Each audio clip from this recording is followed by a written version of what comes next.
Remove from the BioSpeedia box the nasal swab, the oral swab, the extraction tube, the dropper cap, the extraction buffer, the rack, and the test cassette. Remove the cassette from its packaging. Place it on a clean, flat surface. Pull out the extraction tube and the dropper cap. Put 8 drops of extraction buffer in the tube and place it on the rack. Remove the nasal swab from the bag, then insert the swab into the anterior part of your nostril.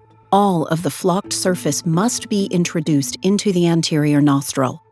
This step should not be painful.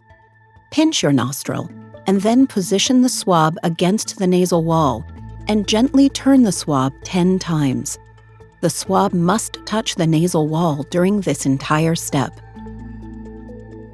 Take the tube from the rack and completely immerse the swab head in the tube. Mix thoroughly by rotating the swab at least 10 times. Squeeze the head of the swab along the inside wall of the extraction tube to retain as much solution as possible in the tube, and leave the swab in the extraction tube for 2 minutes. Then discard the swab. Place the tube on the rack.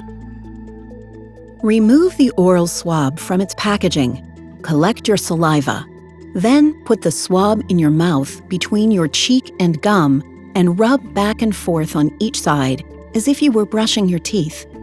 Then, rub your tongue above, below, on its right and left, and finally, the palate.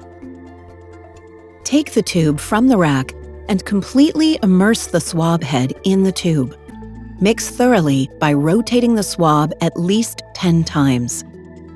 Squeeze the tube, pinching the swab head inside to squeeze out as much solution as possible from the tube. Leave the swab in the extraction tube for 2 minutes. Then discard the swab and close the extraction tube with the dropper cap. Put the extraction tube upright and add 2 drops of the sample solution into the S well. Make sure there are no air bubbles. The sample starts to migrate along the membrane. After 15 minutes, you can read the result. If no bar appears opposite the letter C, the test did not work. If a bar appears in front of the letter C only, you are negative. If a bar appears in front of the letter C and a second bar appears opposite the letter T, you are COVID-19 positive.